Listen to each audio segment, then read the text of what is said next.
So in my last character deep dive or analysis, not sure what I'm going to call them, but the last one I did, I talked about Nynaeve, and I called Nynaeve a strong flavor. Well, Nynaeve can't hold a candle to Faile. I said that Nynaeve was cilantro. Well, Faile is stinky cheese. You know that really stinky cheese that smells like feet, and French people really love it, but like, it smells like feet? That's Faile. Perrin loves stinky cheese, and everyone else is like, huh. That makes it sound like I hate Faile, and I don't. But I know that she is one of the more hated characters in the fandom. People love to pile on Faile. And I do understand it, but I cannot bring myself to hate her. One of the major reasons I can't bring myself to hate her is because Perrin. Perrin loves her, and I love Perrin, so therefore by the transitive properties of love of characters, look at me making up scientific principles, I have to kind of love Faile. I just have to, because I want Perrin to be happy, and Faile makes him happy. But she is definitely not on my list of favorite characters, but she is an incredibly interesting character. When she shows up in the books, I actually really like her, and every reread it's the same. I'm always like, oh, you're really cool. She shows up, she's this 19-year-old, I mean, they're all 19, but she's a 19-year-old, she was royalty, and she has left all of that to go adventuring. And that's cool. I mean, it's kind of a cliche storyline, but it's cool. That's a cool person who's done this. She's really feisty. Not only that, she's really clever. She chooses to follow Perrin and Moraine and Lan because their story is interesting, and she thinks that an interesting story will lead her to the horn. And she's right. I mean, if it wasn't for the fact that the horn had already been found and used, she would have chosen the right path. There were other hunters, older, more experienced people with her, but they all just ignored it. But she saw something, she saw a clue, and she followed it, and it was the right clue. It's not her fault that the horn had already been found. And you see that sort of characteristic in her throughout the story. She is just incredibly clever. She's incredibly sly. She sets up spy rings and intricate plots. She's probably really good at the game of houses, even though it's probably not played a lot in Saldea. She's really good at manipulating and controlling people. Sometimes that's really frustrating, but when she does it for our characters, like for the people we love, for example, for Perrin, it's awesome that she will, manipulate people into swearing fealty to him or falling in line or trusting him. That's amazing. When she manipulates Perrin, we don't like it so much. But it's the same skill that she's using both ways. And I mentioned, of course, that Perrin loves her. Well, she loves Perrin just as much. Her love for Perrin is deep and intense, and because of that, I'm grateful she's there. Perrin needs that support. That scene I talked about in my tear-jerking moments video, where she basically forces him to face what has happened and grieve, and she comforts him and supports him in that moment makes me forgive her for the horrible thing that she had just done before that in manipulating Perrin and Loyal. Who would do anything bad to Loyal? Then she does this for Perrin. I'm like, okay, I forgive you, because Perrin needed her in that moment. And then, of course, there's the awesome things she does during the Battle of the Two Rivers. That's fantastic. She's not all bad. She's got a lot of amazing qualities. But of course, there are reasons that it is a pretty consistent thing that people really don't like her. And one of the reasons that I actually fully agree with is I do not like her approach to relationships. And I know that in the books this is sort of framed as a cultural thing, but it's still just, it's kind of toxic. Not all of it. I think there is something to be said for being able to view conflict and fighting in a relationship as a sign of respect. I think that's kind of a cool way to look at it. I mean, if you are in a long-term committed relationship with someone, you are going to disagree. You are going to have conflicts. And to be able to view a conflict as something other than a threat to a relationship, that's really good. They actually view it as, no, this is a sign that I respect you and I trust the firmness and security of our relationship enough to be able to disagree with you and to get angry at you and to let myself feel my emotions. That's really cool. However, what I don't like about it is that it gets violent, and she could be actually kind of cruel with it. Not only that, I really don't like how it's sort of framed in the books as he has to adapt to her. There is no sign of her adapting her relationship style and fighting style and the way she wants to deal with and manage conflict. There's nothing in the books that says she's trying to adapt her ways of doing those things to him and his way of doing it, because there's also something to be said for not saying all the angry things that you have in your head. And definitely there's something to be said for not getting violent. There's something to be said for treating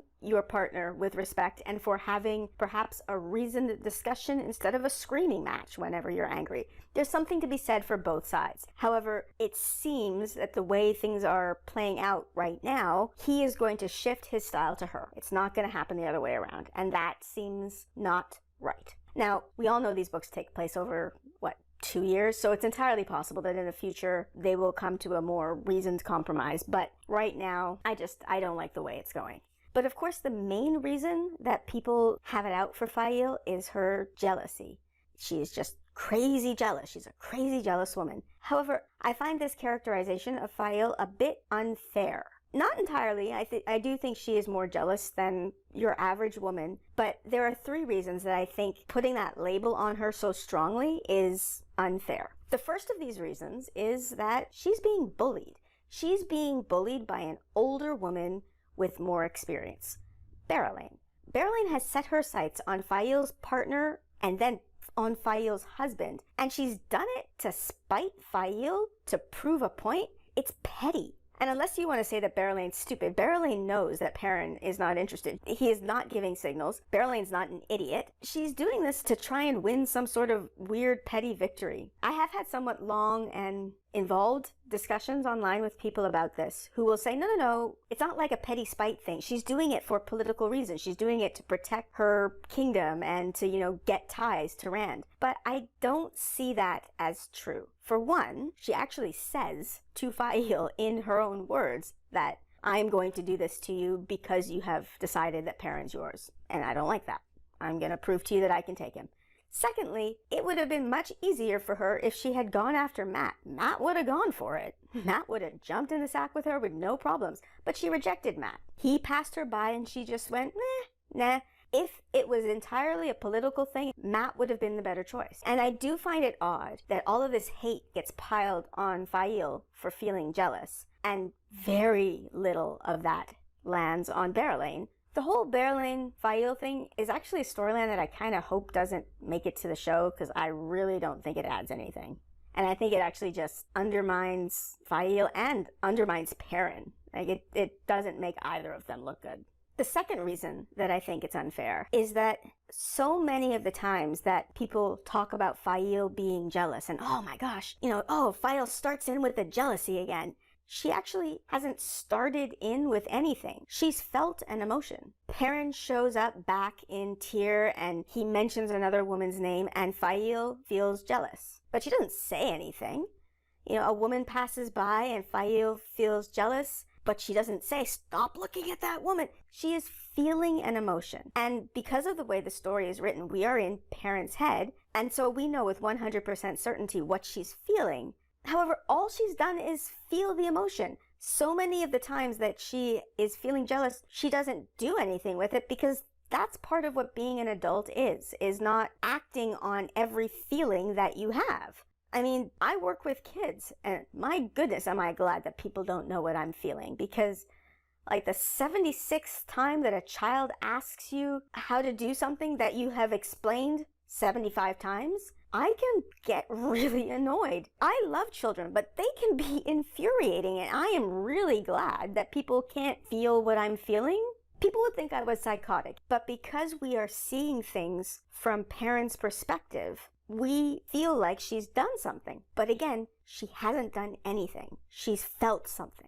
The third reason that I think the hate piled on her for her jealousy is unfair. In order to explain this as thoroughly as possible, I'm going to tell you a story. And apologies to those people who don't like to talk about poop, but this story involves poop. One of my best friends has a son that I'm going to call John. And when John was potty training, I was over at their house all the time because he's one of my best friends.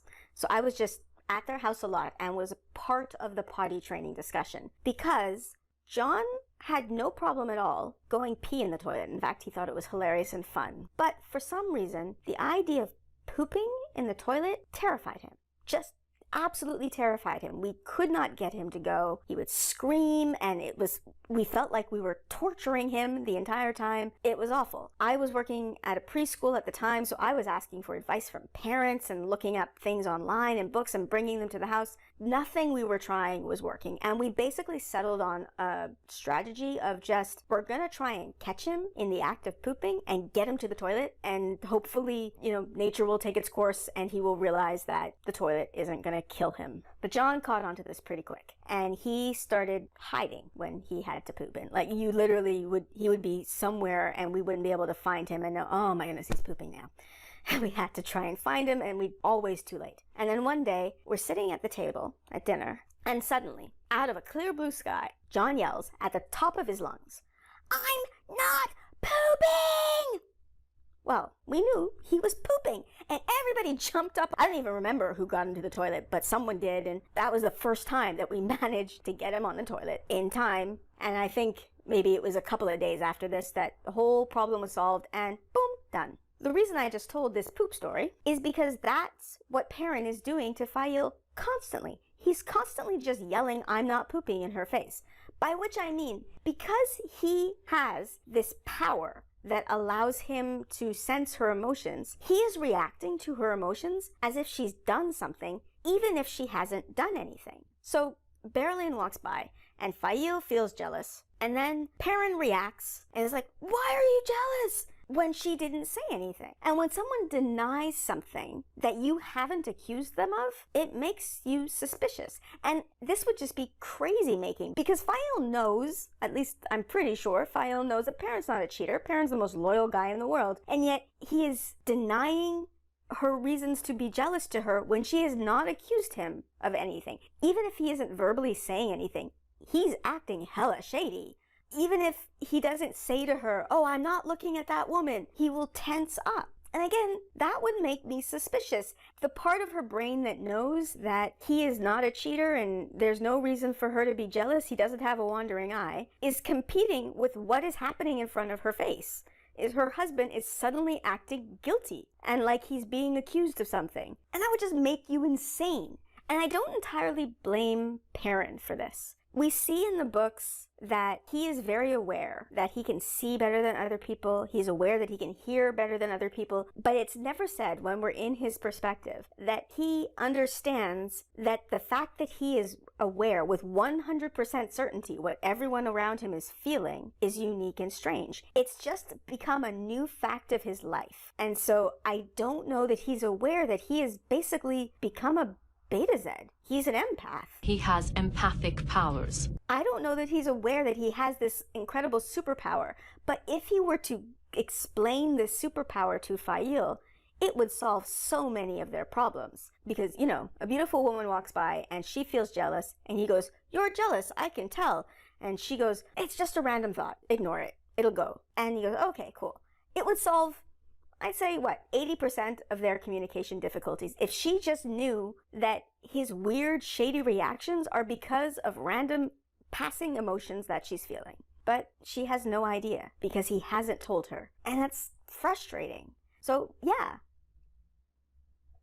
Those are the 3 reasons I think that a lot of the hate piled on Faile for her jealousy are not fair. So, while this does come across as a defense of Faile's character, she is not a favorite of mine. I do think she's interesting, and I think she does add to the story. I like the spice that she adds to the narrative, but she is not a character that I feel a lot of love for.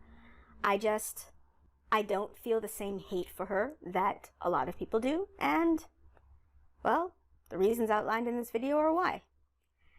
So, yeah. Anyway, I guess that's where I'll end it for today, and as always, like, subscribe, and stick around for the art credits. Bye!